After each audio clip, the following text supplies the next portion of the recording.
शेषाचार्य अग्निहोत्र जे आहे ते ऑनेस्ट होते, एकदम ऑनेस्ट डिओटी भक्त होते.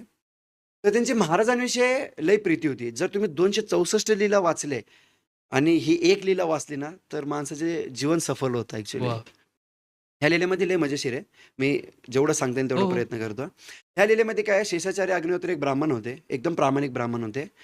तर एकच व्यक्ती असं होतं, की ते व्यक्ती आले मठामध्ये, की महाराज पाय जवळ करणार, त्यांना दर्शन घ्यायला देणार, हं. सगळ्या गोष्टी म्हणजे त्यांना आशीर्वाद देणार आणि एकदम ते व्यक्ती दिसलं, की महाराजांना आनंदच होणार. भले ते व्यक्ती तिकडं 10-20 फुटावर लांब आहे आणि इथं जवळ-जवळ 200-300 लोकं बसलेले आहेत. पण ते व्यक्ती जवळ आले, की महाराज एकदम आनंदात होणार. त्यांना एकदम चरण असे महाराज सगळे पुढे पुढे करणार करणार. आणि तो व्यक्ती येणार. तो आल्यानंतर महाराजांचे चरण आहे ना, असे चांगल्यापरीने न्याहाळणार त्याला वाह! आणि त्याचं चांगलं दर्शन घेणार आणि तो निघून जाणार.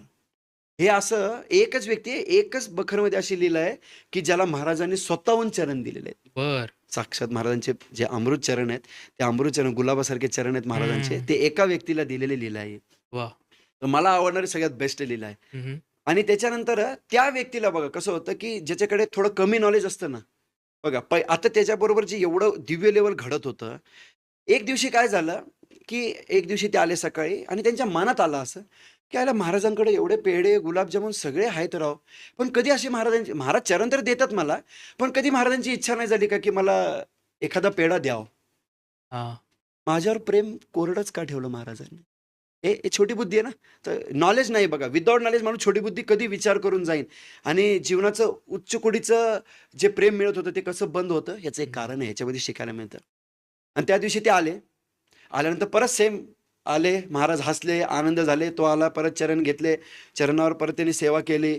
मग चरण करून उठल्यानंतर तो महाराज म्हणाला, की "महाराज एक पेढा पाहिजे." नाराज झाले. त्याला हाकलून दिलं. हाकलून दिले. तर हाकलून दिल्यानंतर त्याला शिव्या पण दिल्या, हाकलून बी दिलं. महाराजांनी त्याच्यावर इतका नाराज झाले, की तो म्हणला, "ठीक आहे, आता सगळ्यांसमोर माझा अपमान झाला. चला मला निघून जाऊ." तो निघून गेला.